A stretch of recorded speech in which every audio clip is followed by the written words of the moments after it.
guys! So in this video ay magre-review tayo ng isang lending application and nakakapagpautang daw sila up to 50,000 pesos. In fairness guys, ay registered sila sa Securities and Exchange Commission. But mind you guys na hindi po lahat ng register ay isang legit and okay goods ang application. So let's find out guys. Before we go on, sa mga hindi pa nag-subscribe na, i-hit ang bell button para ma-update ka sa upcoming videos and tutorials. Let's go!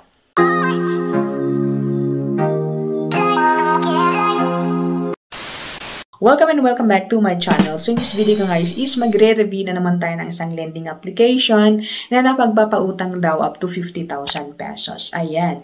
So ang lending application na ito guys is si XL Cash Lending and powered by XL Cash Lending Incorporated. Ayan. So meron silang 3.4 stars and 1K review. So medyo marami-rami na guys. And meron po sila sa Securities and Exchange Commission with the registered number of CS201917309. Ayan. And powered by XL Cash Lending Incorporated or Corporation. Ayan. So, upon downloading guys is makikita agad-agad natin dito ang kanilang privacy policy. Ayan. And then, click natin yung button and yung continue para makapag-continue tayo sa pagre-review sa kanila or sa application na ito guys. Okay? So, of course, is permission to start your loan. Ayan, sa ating SMS, phone and information, camera, media, photo, and whatever. So, alam niyo yun guys, diba? Okay, so let's move on. And sabi dito, allow XL Cash to access this device. So, for me is while using the app na lang. Okay? So, let's go.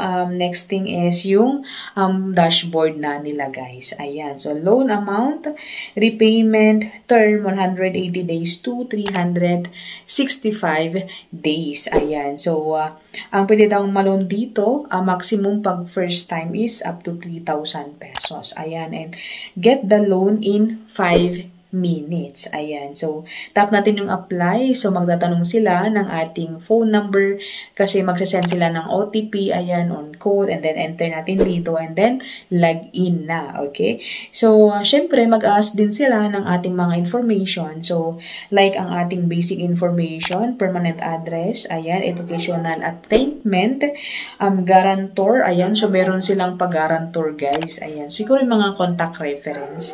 Ayan. So, employment information, monthly income, job type, ayan, so company, and here na guys sa guarantor niya, contact reference, ayan, so kailangan sila ng 5 na contact reference or yung mga guarantors / co-makers. Ayan. So, be sure guys, ang mga nilalagay pala natin dito is, alam nila, para in case po na hindi tayo makontakt is, sila ang tatawagan, alam nila yung mga isasagot nila. Ayan. So, let's go guys. Next is yung ating kailangan ng mga ID. So, identify or identity information. Ayan.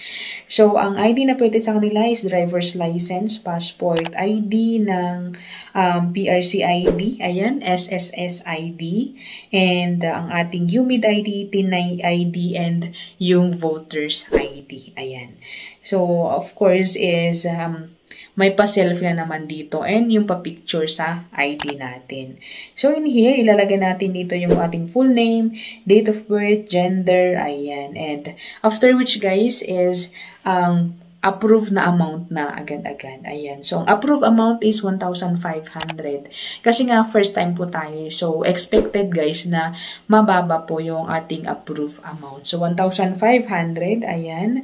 So, click natin yung apply. Ayan. So, ayan guys. So, andito na yung approved amount nga. So, sa baba niya guys is yung mga bawas na or mga binawas sa 1,000 and yung dagdag kung magkano ang dagdag. Ayan. So, sabi dito guys na ang loan amount is 1,500 and meron silang service fee of 450. Ayan. So, basically, hindi po natin marireceive buo yung pera. Ayan. So, yung 1,500, may binawas silang service charge of 4,000 or 450 pesos. Ayan. So, meron silang first schedule of payment and second schedule of payment. Ayan, so bale ang babayaran natin is 2,000 something guys, ganyan. So sa application na ito guys is hindi mo na nga buo yung makukuha na amount kasi may mga binawas na service charge ay meron pa silang amount na idadagdag kasi mga 1% ganyan yung interest per day po sa loan app na ito guys. So, ayun guys, and hindi ko po kayo sinasabi na mag-loan dito, nasa inyo po guys kung gusto niyo pa rin i-try kasi nga hindi po tayo pare-parehas ng experience sa lending application. Ayan. So, sa mga nakasubok dyan, please comment down below para ma-aware din kami or ma-enlighten kami kung maganda talaga to na application sa mga iba din sa ibang mga nakasubok guys. So that's it our video for today and hope na nakatulong sa mga naghahanap ng mauutangan ngayong 2024. Thanks for watching and hope to see you on my next one. Bye!